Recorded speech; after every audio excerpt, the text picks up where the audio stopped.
जब भगवान को कृपा करनी होती है तो सब साधन बनते चले जाते हैं। ध्यान से सुनना, ये जितने भी लोग यहां पर बैठे, कई लोग कहते हैं हम तो बहुत पाना चाहते हैं पर हमें मिलता नहीं, कुछ कोई चीज, उद्देश्य, कोई लक्ष्य मिलता नहीं। एक बात बताएं, जब समय आएगा ना तो सारे साधन ऐसे बनेंगे जिससे आप अपनी मंजिल तक पहुंच जाओ, और जब आपके भाग्य में नहीं होगा तो ऐसे साधन बनेंगे कि आप उस मंजिल से दूर रहो। इसलिए तुम तो सिर्फ अपना कर्म करो, बाकी का भगवान पे छोड़ दो, वो ही सारे साधन बनाता चला जाएगा। उदाहरण है इसका। अब ध्रुव जी को नहीं पता था कि गुरु जी चाहिए गोविंद से मिलने से पहले, लेकिन भगवान स्वयं, भगवान ने नारद जी को भेज दिया, नारद जी को भेजा।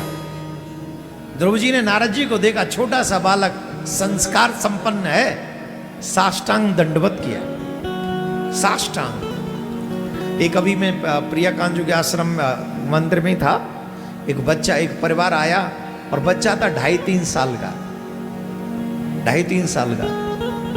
उसके पिता ने तो फिर भी घोंटू टेक के सर टिका के प्रणाम किया, उस बच्चे ने साष्टांग दंडवत किया। 2.5 साल के बच्चे ने साष्टांग दंडवत किया। अब हम पिताजी को भी देख रहे थे, हम उस बच्चे को भी देख रहे थे, मैंने इतना अंतर क्या है? तो उसकी दादी ने कहा, महाराज जब ये पेट में था ना तो इसने 9 महीने पूरी भागवत सुनी है आपकी।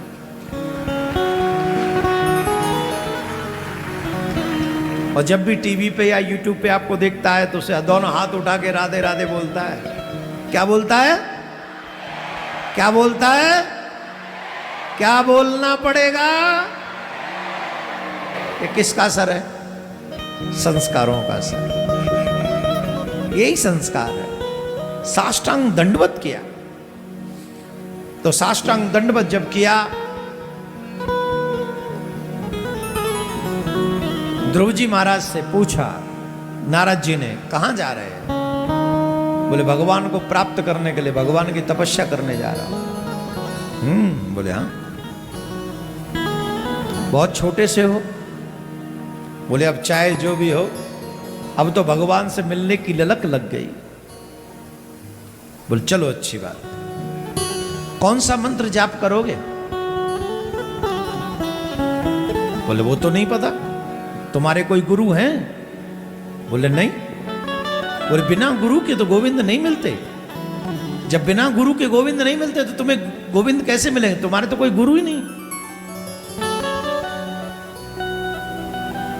यहां पर किस किस ने दीक्षा ले रखी है हमसे? जिन्होंने हमसे दीक्षा ले रखी हाथ उठाओ। हाथ उठाओ, कहां गए हो? हाँ?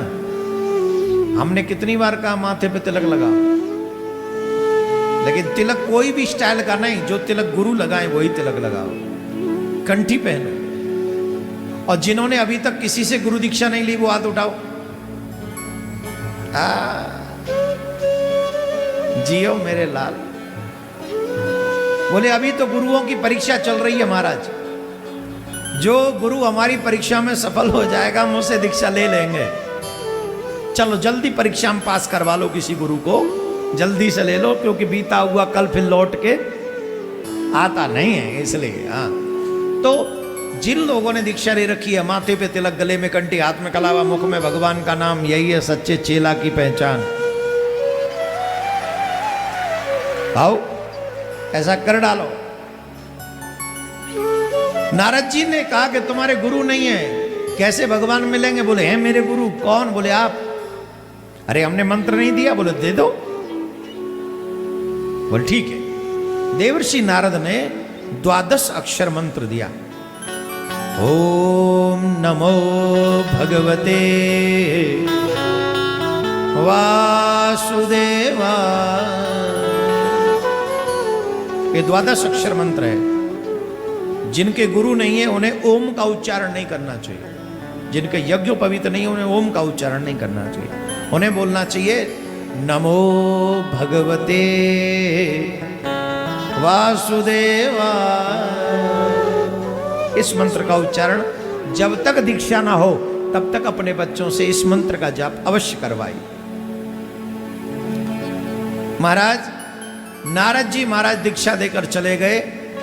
ध्रुव जी महाराज ने हृदय से पूर्ण मन से 6 महीने तक लगातार कठोर तपस्या की। पहले फल खा के रहे, फिर सूखे पत्ते खाकर रहे, फिर कुछ समय श्वास वायु का आहार करके रहे और कुछ दिन बाद वायु का आहार भी छोड़ दिया, श्वास रोक के खड़े हो गए। इतनी कठोर तपस्या किसने किसने आयु बताओ कितनी है उनकी? हैं? 5.5 साल। 5.5 साल के हैं और तपस्या कर कहां रहे? जंगल में। कहां है वो जंगल? सुनो, ततात गच्छ भद्रं ते यमुनायास्तटं शुचिः पुण्यं मधुवनं यत्र सानिध्यं नित्यदा हरे। मथुरा में, मधुवन में ध्रुव जी तपस्या कहां करने गए? यमुना के तट पे मथुरा नगरी मधुबन, आज भी वहां ध्रुव टीला के नाम से जगह विख्यात है। इसका मतलब है, और यहां नारद जी कह रहे हैं, सानिध्यम नित्यदा हरे, जहां नित्य हरि निवास करते हैं। कहां? वृंदावन में। इसलिए जितने भी पैसे वाले लोग यहां बैठे हो, मैं तो आपको आग्रह करता हूं, जीवन के अंतिम समय भोपाल में मत मरना। तो प्रयास ये करो कि हमारे जीवन की अंतिम शाम श्रीधाम वृंदावन में हो जाए। याद रखें, धाम, नाम, लीला, स्वरूप, इन चारों में से एक भी अगर अंतिम समय हमारे साथ हो तो जीव मुक्त हो जाता है, मुक्त हो जाता है।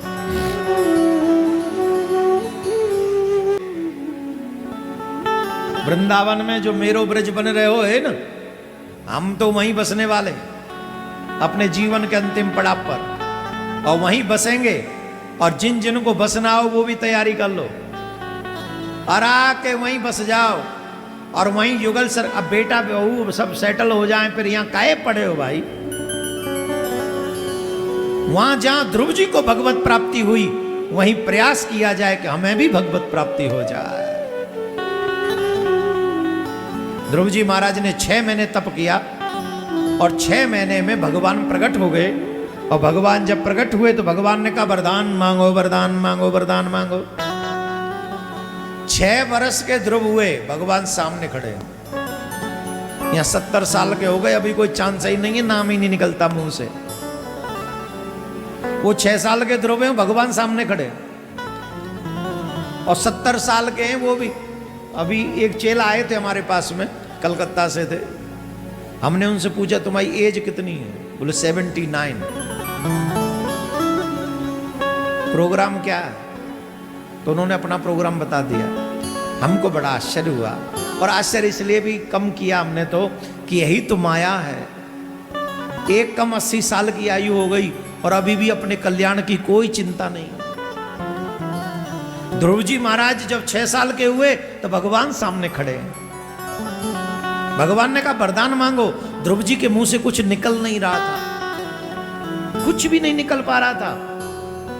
कैसे बोलूं, क्या बोलूं? क्योंकि होठ फड़फड़ा रहे थे पर वाणी मूक हो गई थी, मूकम। लेकिन भगवान की कृपा हो तो मूकम करोति वाचालम पंगुः लंघयते गिरिम। भगवान कृपा करें तो फिर क्या नहीं हो सकता। भगवान ने अपना शंख ध्रुव जी के कपोल से लगा दिया, जिससे उनकी सोई हुई सरस्वती जागृत हो गई और ध्रुव जी महाराज स्तुति करने लगे। योऽन्तः प्रविश्य मम वाचमिमां प्रसुप्तां संजीवयत्खिल शक्तिधर स्वधाम्ना अन्यस्तहस्तचरण श्रवण त्वगाधे प्रणाम नमो भगवते पुरुषाय तुभ्यम। मैत्रेय जी कहते हैं, हे मुनि, जिस पर भगवान की कृपा हो जाती है विदुर जी, वो क्या नहीं कर सकता। ध्रुव जी महाराज करे, नाथ आप ही मेरी सोई हुई सरस्वती को जागृत करने वाले हैं, आप ही सभी जीवात्माओं को जागृत किए हुए हैं, संचालित किए हुए हैं। मैं आपको बार बार नमन करता हूं। भगवान ने कहा, कोई वरदान मांग लो, हम तुम्हें वरदान देने आए हैं। ध्रुव जी महाराज कहते हैं, प्रभु जब तक आपका दर्शन नहीं किया था तब तक बड़ी इच्छा थी कि मैं आपसे अपने पिता से भी बड़ा राज्य मांगूंगा, लेकिन आपका दर्शन करने के बाद मुझे पता चल गया, राज्य चाहे कितना भी बड़ा ले लो, एक दिन तो छोड़ के जाना ही पड़ेगा। हाँ या ना? अच्छा, कोई व्यक्ति है जो कह दे मैं यहां हम परमानेंट हैं? बोलो, जोर से बोलो। अभी तक हमारे देश के कितने प्रधानमंत्री हो चुके होंगे? हैं? कितने? 14। और तुम्हारे मध्य प्रदेश के कितने मुख्यमंत्री रह चुके होंगे? 18। हैं? अरे जितने भी भय हो, वो कहा मतलब पर हो, जितने भय हो उतना अंदाज लगा लो, क्या आगे और संख्या बढ़ेगी? नहीं, नहीं बढ़ेगी। अभी नवंबर में इलेक्शन है, तो जो 14 है वो शायद 15 हो जाए। 15 मतलब जितनी बार के भी मुख्यमंत्री होंगे, ये शायद चौथी बार के हमारे मुख्यमंत्री हैं शिवराज जी, तो चौथी बार मतलब 4 बार गिनना पड़ेगा ना उसे। तो 4 बार के मुख्यमंत्री, अगली बार हो सकता है 5वीं बार के मुख्यमंत्री।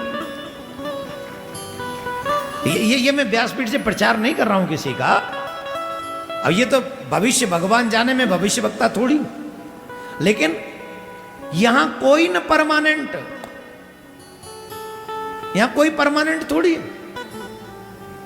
पहले मनमोहन जी प्रधानमंत्री थे, अब मोदी जी प्रधानमंत्री हैं, और 24 में, फिर 29 में, फिर आगे। और ये सत्ता आती जाती। राज्य पहले राजाओं के घरों में ही राजकुमार होते थे, लेकिन उस एक राजकुमार के लिए भी राजा को गद्दी छोड़नी पड़ती थी। ध्रुव जी यही सारा कर रहे हैं, मुझे वो राज्य नहीं चाहिए जिस राज्य को छोड़ के जाना पड़े। मुझे अगर आप देना चाहते हैं तो अपने चरणों की भक्ति दे दो, जो मुझसे कभी न छूटे। क्या बोलना पड़ेगा?